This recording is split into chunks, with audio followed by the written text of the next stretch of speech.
암까지 유발할 수 있는 주의하셔야 될 주방용품 반찬통입니다. 만드는 과정에서 들어가는 프탈레이트라는 환경 호르몬 때문이에요. 내분비 장애나 성장 발달 장애를 일으키고 신경 독성도 유발할 수 있습니다. 우리 주방에서 사용하는 프라이팬을 코팅하는 접착제 화합물이 문제입니다. 신장암이나 고환암을 유발할 수 있다고 알려져 있습니다. 우리 집 주방에는 발암물질이 없는지 꼭 한번 확인해 주시고요. 신경 써서 바꿔주시는 게 좋을 것 같습니다.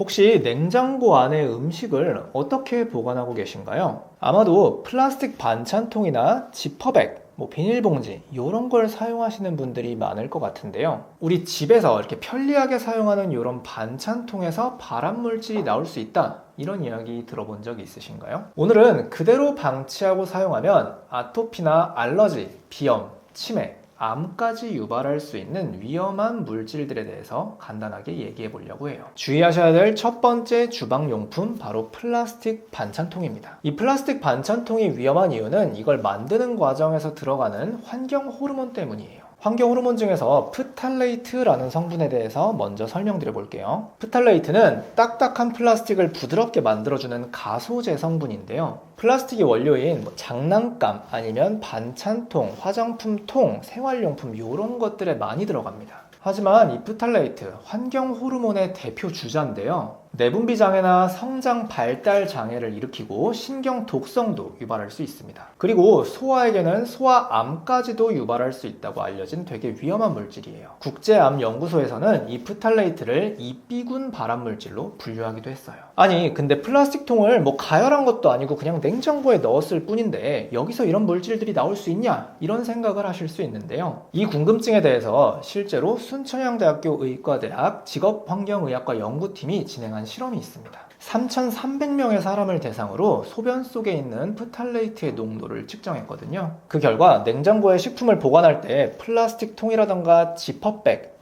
비닐 이런 것들을 사용한 사람들의 경우 소변 속의 프탈레이트 농도가 37%까지 높게 확인이 됐습니다. 바꿔 말하자면 아무리 냉장고에 차갑게 보관을 했더라도 이 플라스틱 용기를 사용하는 것만으로도 환경 호르몬에 노출될 위험이 높다, 이런 말씀을 드리는 거예요. 프탈레이트 말고 비스페놀 A라고 부르는 환경 호르몬도 문제인데요. 비스페놀 A는 우리 몸속에서 여성 호르몬이랑 비슷한 작용을 합니다. 그래서 여러 가지 내분비 질환, 비만이나 당뇨 이런 걸 유발할 수 있어요. 그래서 이런 유독물질이 들어있는 반찬통에는 식품을 오래 보관하는 게 좋지 않고요. 이걸 대체하기 위해서는 스테인리스 아니면 유리로 된 반찬통을 사용하시는 것이 좋겠다, 이렇게 기억해 주시면 될 것 같습니다. 주의해야 될 주방용품 두 번째, 바로 일회용 배달음식 용기예요. 요즘 많이들 바쁘시다 보니까 배달음식 시켜 먹는 분들이 계세요. 저도 주말에 피곤하고 그러면 배달음식 자주 시켜 먹는데요. 이렇게 먹다가 남은 음식 어떻게 보관하시나요? 보통 귀찮으니까 그냥 비닐랩 씌워가지고 냉장고에 넣고 보관을 하죠. 근데 이것도 굉장히 위험한 일입니다. 보통 먹다 남은 배달음식 있으면 비닐랩으로 덮어가지고 냉장고에 그냥 보관을 하시고 그래요. 그런데 이거 굉장히 위험한 행동입니다. 요런 일회용 배달 용기에서는 미세 플라스틱이 엄청나게 많이 나오거든요. 실제로 한국 소비자원이 배달 용기에서 미세 플라스틱이 얼마나 나오는지 전체적으로 조사를 했던 적이 있어요. 그 결과 5mm 미만의 작은 미세 플라스틱이 용기 하나당 평균 29개 확인이 됐다고 합니다. 이런 미세 플라스틱 그대로 먹어버리면 크기가 작으니까 피 속을 따라 돌다가 온갖 장기에 가서 박히게 됩니다. 대표적으로는 머릿속으로 들어가가지고 치매를 유발하기도 하고요. 아니면 혈관벽이나 폐, 위 이런 데 들어가가지고 여기저기 염증을 유발하기도 해요. 이렇게 염증 상태가 지속이 되면 궁극적으로 암까지도 생길 수 있는 겁니다. 그래서 배달 음식을 받아다가 그냥 그 용기 자체로 드시고 냉장고에 넣었다가 또 데펴 먹고 이런 거는 그냥 발암물질을 입에 털어놓는 꼴이다 생각하시면 될 것 같습니다. 저는 이렇게 말씀드리는데요. 귀찮긴 하지만 배달 음식을 받으면 사기로 된 그릇에 옮겨 담아가지고 드시고 보관할 때도 이 채로 보관을 하는 게 좋겠다 말씀드려요.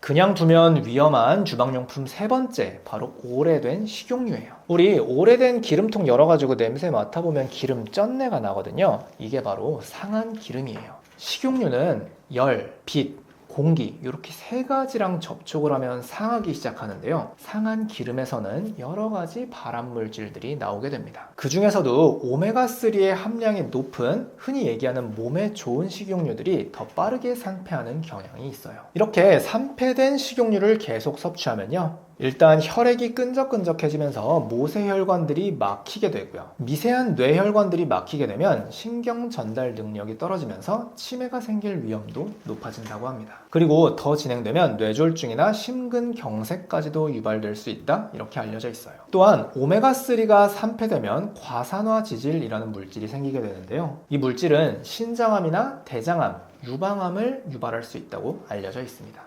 그래서 쩐내가 나는 상한 기름을 그대로 보관하시고 음식에 사용하는 건 그냥 발암물질을 그대로 먹는 꼴이다 기억하시면 좋을 것 같습니다. 그러면 우리 집에 있는 식용유 상하지 않게 보관하려면 어떻게 해야 될까요? 제가 앞에서 식용유가 상하는 세 가지 이유 설명드렸어요. 열, 빛, 공기 이 세 가지를 차단해 주면 됩니다. 일단 서늘한 곳에 보관해 주셔야 되고요. 그리고 빛이 들어가지 않게 어두운 선반에 넣어주시고 또 갈색 병에다가 담아주시는 게 좋겠습니다. 그리고 공기랑 최대한 접촉하지 않도록 식용유는 사용할 때만 뚜껑 열고 꼭 닫아서 보관을 해주시는 게 좋겠다. 기억해 주세요.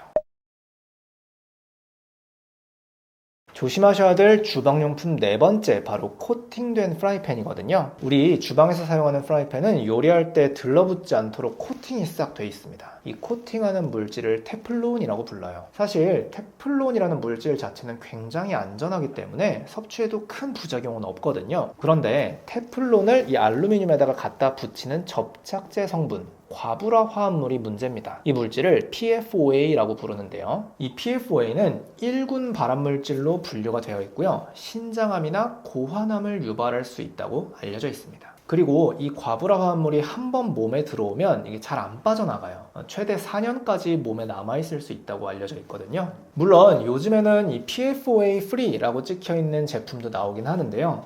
이게 이 PFOA가 아예 없다는 뜻이 아니라 검출 한도 이내로 적게 들어있다는 뜻이라서 무시하시면 안 됩니다. 그래서 일단 첫 번째로는 이런 테플론 코팅 프라이팬을 만약에 사용하신다면 절대로 긁히지 않게 설거지할 때 철수세미 이런 거 쓰시면 안 되고요. 그리고 조리할 때도 이 철로 된 조리기구로 해가지고 긁히지 않게 이거를 주의하셔야 됩니다. 더 근본적인 방법은요.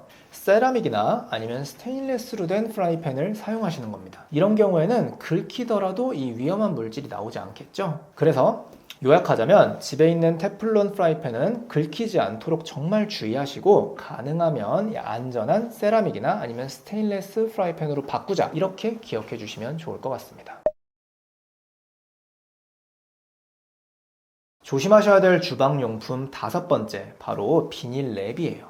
비닐랩도 이 음식 보관할 때 많이들 사용하시잖아요. 이 비닐랩에서도 환경 호르몬이 나올 수 있어서 조금 주의하셔야 됩니다. 우리가 사용하는 비닐랩은 가정용이 있고요. 그리고 가게에서 사용하는 산업용이 있습니다. 가정에서 사용하는 가정용은 폴리에틸렌, PE라는 성분이 주를 이루고요. 그리고 산업용은 PVC 성분이 주를 이루는데요. 가정용에서는 유해 성분이 거의 나오지 않아서 안전하지만 이 산업용 비닐랩이 조금 문제입니다. 여기서는 이 딱딱한 PVC를 부드럽게 하기 위해서 가소제 성분을 좀 많이 넣었어요. 특히 열을 가했을 때 이 환경 호르몬이 한 번에 나올 수 있다고 합니다. 마트에서 고기 샀을 때 이 고기를 랩에 뚫뚫 말아가지고 주는 경우가 있는데요. 이걸 그대로 냉장고에 보관한다. 이것도 환경 호르몬을 그냥 섭취하는 거나 다름없다라고 생각해 주시면 좋겠습니다. 오늘은 우리도 모르게 섭취하고 있었던 주방 속의 발암물질 5가지에 대해서 설명드려봤습니다. 평소에 건강을 생각해서 좋은 음식이랑 영양제,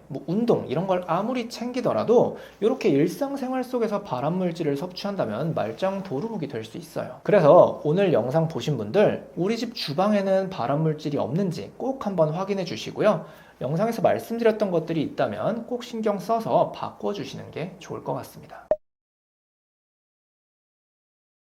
안녕하세요. 저는 유튜브에서 암 관련된 정보를 설명드리고 있는 내과의사 강영창이라고 합니다. 저는 환자분들이 본인의 건강에 대해서는 의사보다도 더 잘 알아야 된다고 생각하고 있어요. 건강은 한번 잃게 되면 절대로 그 전으로는 돌아갈 수 없거든요. 그래서 미리 관심을 가지고 적극적으로 관리하시는 것이 정말 중요하다. 이렇게 말씀드리고 싶습니다. 우리 구독자 여러분들께서도 평소에 건강 그리고 암에 대해서 조금 더 관심을 가지고 주의를 기울이시는 것이 좋겠다는 말씀을 드리고 싶고요. 혹시라도 더 많은 정보를 알고 싶으시다면 제 유튜브 채널도 한번 방문하셔서 더 많은 영상 찾아보셨으면 좋겠습니다. 감사합니다.